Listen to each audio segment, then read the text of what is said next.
स्वदेशी ससुराल पार्ट 2। इसी तरह मेरी बहू भी बदली थी प्रेमा। लगता है तेरे अकेले होने का समय आ गया।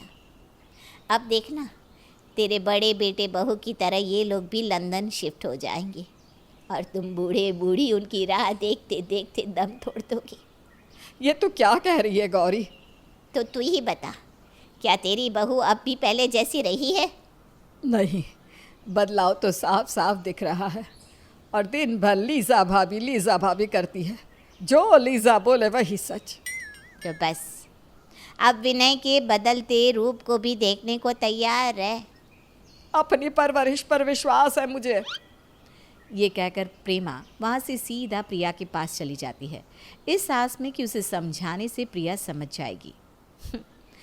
पर अब ये कहाँ होने वाला था। बहू, इधर आ, ज़रा मेरे पास बैठ। प्रिया अपनी सास के पास बैठ जाती है।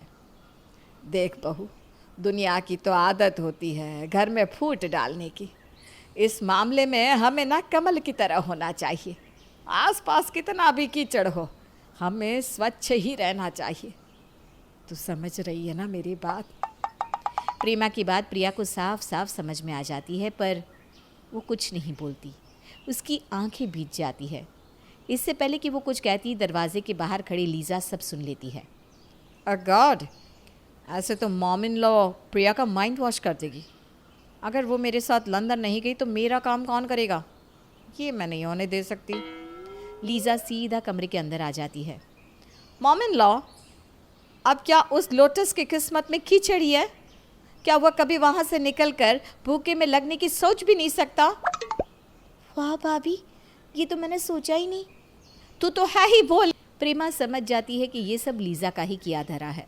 वो अपने पति से इस बारे में बात करती है। अब कैसे मैं अपने टूटते घर को बचाऊं जी? अपनी परवरिश पर विश्वास रख प्रेमा, सब ठीक हो जाएगा। अगले दिन विनय का बर्थडे होता है, जिस सिलसिले में लीजा प्रिया से बात करती है। कल विनय का बर्थडे है, हमें घर पर एक पार्टी रखनी चाहिए और सभी को बुलाना चाहिए। और इसी बहाने तू उससे लंदन जाने की बात भी कर लेना। मना नहीं कर पाएगा। मैंने हम तीनों की परसों की टिकट्स करवा ली है। तुम बस अब कैसे भी विनय को मना लो। ठीक है भाभी, आप टेंशन मत लीजिए। और हाँ, तो बिल्कुल पहले की तरह ही तैयार होना। साड़ी पहनना, ज़्यादा ताम झाम मत करना, समझी? पर क्यों भाभी, मुझे भी तो अच्छा लगता है। लंदन जाना है ना, तो जो मैं कह रही हूँ वो कर। अगली शाम लीजा के ओल्ड फ्रेंड्स, विनय के दोस्त और आसपास वाले पार्टी में पहुंच जाते हैं। अरे लीजा, अपने घर वालों से इंट्रोडक्शन नहीं करवाएगी क्या हमारी? हाँ हाँ, क्यों नहीं। ये मेरी मदर इन लॉ, ये मेरे फादर इन लॉ, ये मेरी बहन जैसी देवरानी। देवरानी? ये तो घर की नाकरानी लग रही है। हाँ प्रेमा, एक बहू तो तेरी लंदन रिटर्न और दूसरी का ये हाल। क्यों विनय ध्यान नहीं देता क्या प्रिया पर? नहीं आंटी, ऐसे तो कोई बात नहीं है। अब वो मेरे दोस्त बुला रहे हैं, मैं 2 मिनट में आता हूँ। लो भाग गया। तुम्हारे लिए बहुत बुरा फील हो रहा है प्रिया। So sad. सीधे लोगों के साथ अक्सर यही होता है। प्रिया शर्म से वहाँ से अपने कमरे में चली जाती है और फूट फूट कर रोने लगती है। इन सब के मुंह पर तमाचा लगेगा जब मैं लंदन जाऊंगी। आज विनय जी को मेरी बात माननी होगी। पार्टी ओवर हो जाती है और रात को जब विनय कमरे में आता है, भीगी आंखों से प्रिया उससे कहती है, आज तक मैंने आपसे कुछ नहीं मांगा। बाहर क्या हुआ देखा ना आपने? क्या मैं यही डिज़र्व करती हूँ? मैं भी ऑफिस जाना चाहती हूँ, अपना करियर बनाना चाहती हूँ, कुछ करना है मुझे भी। तो वो तो तुम यहाँ भी कर सकती हो ना प्रिया। यहाँ तो मेरा सारा समय रसोई में ही ख़त्म हो जाता है।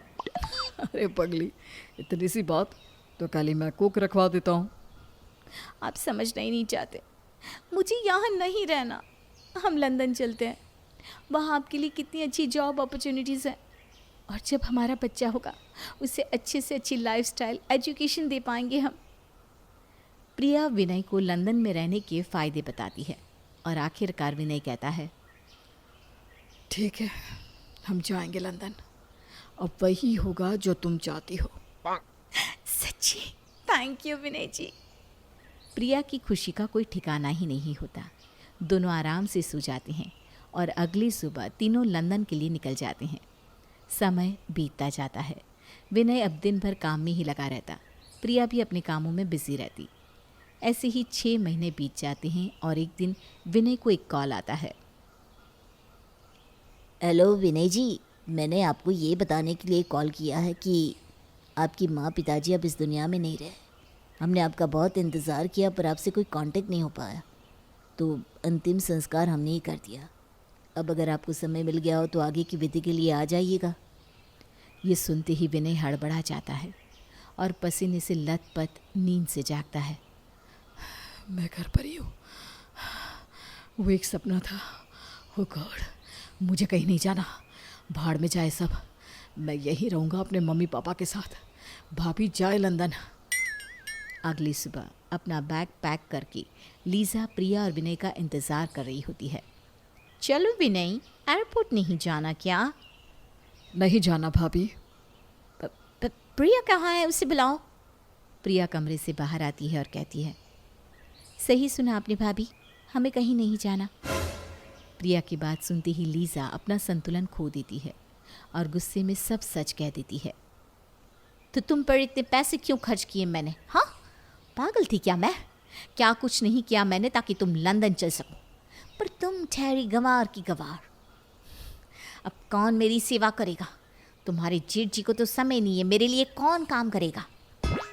क्या मतलब आप ये सब अपने मतलब के लिए कर रही थी?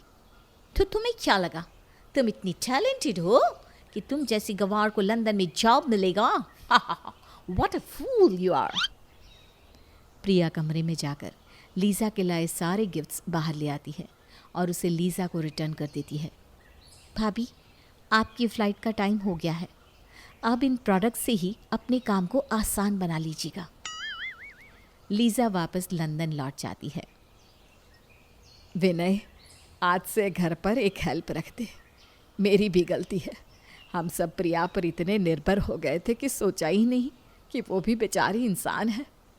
तुझे जो मन करता है कर बहू, हम एक परिवार है। प्रिया अपने सास के गले लग जाती है और प्रेमा का परिवार फिर से खुशहाल हो जाता है। मैंने कहा था ना, अपनी परवरिश पर भरोसा रख। हो गया ना सब ठीक।